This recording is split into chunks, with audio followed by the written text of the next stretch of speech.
আজ সীতা নবমী। আমাদের সারদা মা যে নিজেই সীতা ছিলেন, আজকের তথ্য তারই প্রমাণ দেয়। এই তথ্য পেলাম প্রতাপ মণ্ডল মহাশয়ের থেকে।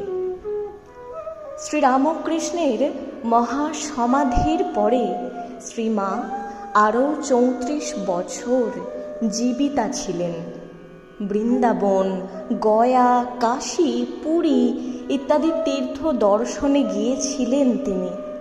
বৃন্দাবনে রাধারমণের মন্দিরে তার কাছে চোখের জলে প্রার্থনা করেছিলেন তিনি যেন অন্যের দোষ না দেখেন। 1910 সালে শ্রীমা দক্ষিণ ভারতে গেলেন। স্বামী রামকৃষ্ণানন্দের অক্লান্ত চেষ্টা এবং ইচ্ছার ফলেই তার এই দাক্ষিণাত্যে যাওয়া। স্বামী রামকৃষ্ণানন্দ শ্রীরামকৃষ্ণের শিষ্য এবং চেন্নাই রামকৃষ্ণ মঠের প্রতিষ্ঠাতা। মা মায়লাপুর মঠের উল্টো দিকে সুন্দর বিলাস ভবনে ছিলেন। 1 মাস এখানে থেকে তিনি অনেককে মন্ত্র দীক্ষাও দেন।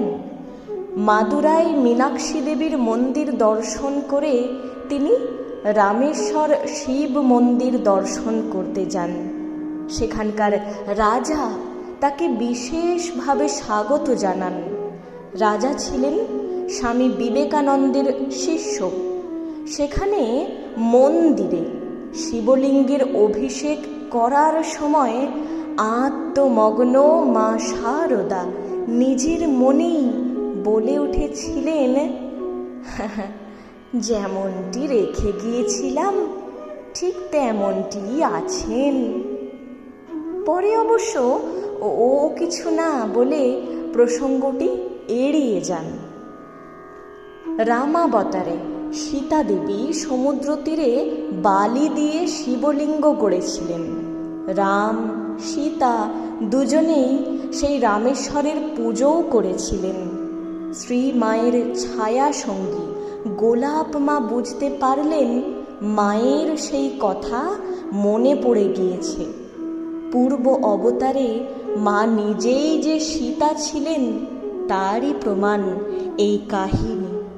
এরপর শ্রীমা ব্যাঙ্গালোর হয়ে কলকাতায় ফেরেন।